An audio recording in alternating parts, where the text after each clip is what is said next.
जुळे सोलापूर परिसरातील नामांकित सेंचुरी फिटनेस जिमच्या वतीने आयोजित करण्यात आलेल्या सेंचुरी प्रीमियर लीग क्रिकेट स्पर्धेच्या द्वितीय वर्षाच्या पर्वाचे उद्घाटन सोलापूर शहराचे महापौर विनायक कोंड्याल यांच्या हस्ते उत्साहपूर्ण वातावरणात करण्यात आले।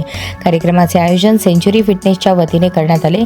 यावेळी सेंचुरी फिटनेसच्या ओनर डॉक्टर दिव्या सलगर यांच्या वतीने उपस्थित मान्यवर, खेळाडू व क्रिकेट प्रेमींचे स्वागत करण्यात आले। कार्यक्रमादरम्यान सेंचुरी फिटनेसच्या ओनर डॉक्टर दिव्या सलगर, भाजप जिल्हा सचिव अमोल कारंडे यांच्या हस्ते महापौर विनायक कोंड्याल यांचा पुष्पगुच्छ व सन्मान चिन्ह देऊन सत्कार करण्यात आला।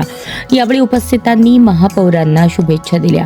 कार्यक्रमास प्रमुख पाहुणे म्हणून भाजप जिल्हा सचिव अमोल कारंडे, युवा नेते सैफान शेख तसेच सिद्धेश्वर सहकारी साखर कारखान्याचे कार्यकारी संचालक समीर सलगर यांची उपस्थिती होती। याशिवाय सेंचुरी फिटनेसचे पदाधिकारी, आयोजक, क्रिकेट प्रेमी आणि बहुसंख्य खेळाडू मोठ्या संख्येने उपस्थित होते।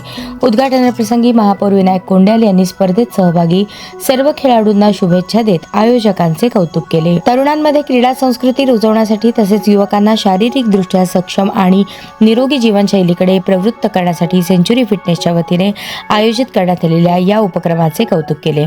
क्रिकेटमुळे युवकांमध्ये संघभावना, शिस्त, नेतृत्व गुण, संयम आणि खिलाडू वृत्ती विकसित होते। त्यामुळे अशा क्रीडा स्पर्धांचे आयोजन सातत्याने होणे गरजेचे आहे। सेंचुरी प्रीमियर लीगच्या द्वितीय पर्वामुळे खेळाडूंमध्ये मोठा उत्साह निर्माण झाला असून उद्घाटनानंतर मैदानावर सामन्यांना सुरुवात झाली। स्पर्धेत सहभागी सर्व संघ व खेळाडूंना उपस्थित मान्यवरांनी शुभेच्छा दिल्या। यावेळी सेंचुरी फिटनेसचे पदाधिकारी, आयोजक, विविध संघांचे खेळाडू, क्रिकेट प्रेमी आणि नागरिक मोठ्या संख्येने उपस्थित होते।